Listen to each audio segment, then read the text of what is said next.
O fim das invasões bárbaras na Europa trouxe uma época de relativa tranquilidade, na qual as pessoas podiam dedicar-se ao seu trabalho e à sua vida, livres da destruição e da insegurança anterior. Nessas condições, a população começou a crescer, ao mesmo tempo que ocorria uma série de mudanças econômicas e sociais, especialmente no século XI.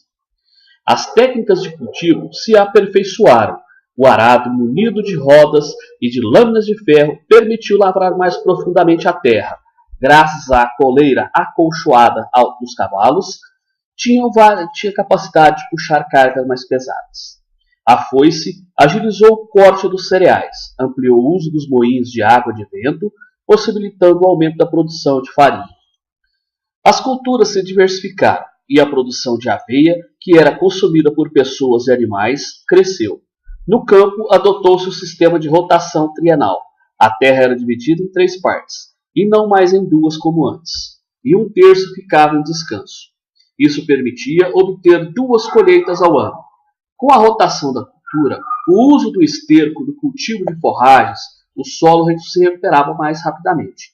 O desmatamento e a drenagem dos pantanos também possibilitaram aumentar a área cultivada. Com essas inovações, a produção de alimentos cresceu, as condições de saúde melhoraram e o crescimento populacional intensificou-se. O crescimento demográfico trouxe novos desequilíbrios, feudos muito povoados, jovens cavaleiros sem terra, só os primogênitos herdavam as terras, bandos de desocupados e bandidos perambulando pelas estradas. Um fato novo mobilizou a população.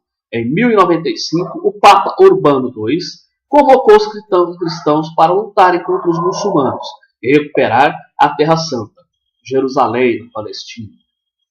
Nasciam as cruzadas. Os cavaleiros tinham, além da fé, outros motivos para participar dessas expedições: o gosto pela guerra, a busca da glória e a possibilidade de fazer fortuna, tomando as riquezas dos muçulmanos. Para o Papa, as cruzadas eram uma forma de demonstrar o seu prestígio e a sua autoridade aos fiéis. Na primeira cruzada, os cristãos conquistaram a Palestina, mas os turcos, anos depois, recuperaram seus domínios. Outras 7 cruzadas se sucederam até o século XIII. Todas foram derrotadas. Os ideais religiosos das cruzadas foram desaparecendo. Na 4ª expedição, 1202 até 1204, seus guerreiros, mais interessados nas riquezas orientais, saquearam Constantinopla, uma cidade cristã. Bom, nós vamos falar hoje sobre as cruzadas. Está lá no período dos séculos XI até o século XIII. Conceito principal é o movimento religioso e militar dos cristãos para retomar a Terra Santa, Jerusalém. Bom, Jerusalém estava no poder dos muçulmanos. O Papa Urbano II, então, convoca toda a cristandade para libertar a Terra Santa. Na verdade, o que está acontecendo? A igreja, nesse período, está começando a perder os seus fiéis e ela precisa de novas riquezas e novos adeptos da sua religião. Então, ela entra com essa questão das cruzadas. Muito bem. Elas têm caráter religioso, têm caráter político, militar e social, na medida que era uma saída para acabar com a miséria, ou seja, buscar novas terras para a nobreza, que lá na Europa o negócio já estava complicado. Já tinha muita miséria e pobreza e as terras já não estavam atendendo a todos ao mesmo tempo. Então, o que acontece? Muitas pessoas se envolveram nessas cruzadas em busca de aventura e enriquecimento, ou seja, nas pilhagens das terras conquistadas. Muitos buscavam também a absolvição dos pecados, a cura das enfermidades. Na verdade, é uma balela da igreja, né? Muito bem. É um interesse comercial muito grande? Sim, principalmente dos mercadores italianos, em busca da nova rota para o Oriente. Muito bem. Foram 8 cruzadas oficiais e 2 extraoficiais. Todas deram fracasso militar. Aí o que acontece? Nós temos um problema aí. As cruzadas também vão provocar várias consequências. Dentre elas, vão ocorrer o empobrecimento dos senhores feudais, que vão investir muito dinheiro nisso aí, atrás de novas riquezas. Aí os feudos começam a ser tomados pelos senhores feudais rivais, que não investem tanto e começam a luta entre eles. Então começa a ter o fortalecimento do poder do rei. Por quê? Busca-se a figura do rei novamente para retomar toda essa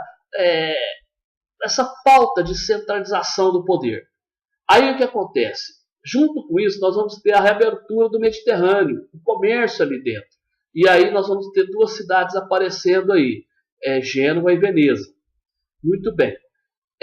Com essa retomada do intercâmbio comercial entre o Oriente e o Ocidente, vamos ter um desenvolvimento cultural e intelectual muito sério nesse período, que vai resultar num movimento que a gente vai conhecer como humanismo, né, como o renascimento.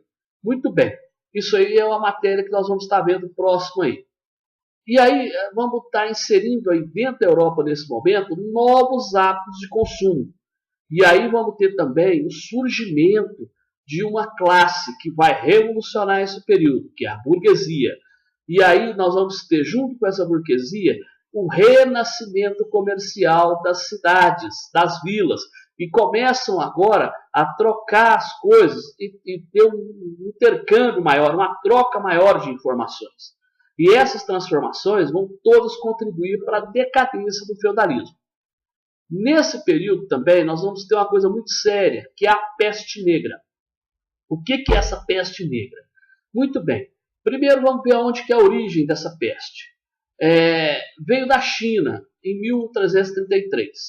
Ela se espalhou rapidamente pela Europa no século XIV. Era transmitida pelas pulgas dos ratos. Primeiros sintomas são caroços negros no pescoço e nas axilas. A peste negra é uma doença infecciosa, levava à morte e se apresenta de três formas: a bubônica, pulmonar e intestinal. Quando os mongóis chegaram à Crimeia, contaminaram parte da população de uma colônia genovesa. Os navios genoveses introduziram então a peste negra, ou peste bubônica, na Europa. O que essa peste negra fez? Ela matou 1/3 dos europeus, ou seja, 25 milhões de europeus. Então nós vamos ter aí enfraquecimento dos nobres, que vão parar de ganhar mais dinheiro. Vamos ter vai libertar muitas pessoas, porque não vai ter condição dos nobres de segurar essas pessoas, então vão se libertar, e vai contribuir para o surgimento do trabalho assalariado. Consequências seríssimas, demográficas, econômicas, culturais, religiosas, porque nós vamos ter novas religiões entrando dentro da Europa. As cidades e os campos vão ficar despovoados, famílias inteiras vão ser extinguidas. O que mais nós vamos ter junto com tudo isso aí? Casas e propriedades rurais vão ficar vazias, abandonadas. As pessoas começam a ir para as cidades. Aí, sem herdeiro legal, a produção agrícola e industrial reduz-se enormemente. Há uma escassez de alimento e bens de consumo. A nobreza, com isso, vai empobrecer. Vão reduzir-se os efetivos militares. Por quê? Para se ter o exército, tem que se ter dinheiro. A nobreza não tem dinheiro, então não tem exército. Há uma ascensão da burguesia que explorava o comércio. A burguesia vai começar a surgir aí e vai fazer uma diferença nesse período. E o poder da igreja vai enfraquecer com a redução numérica do clero. E nós vamos ter umas sensíveis mudanças de costumes e comportamento das pessoas.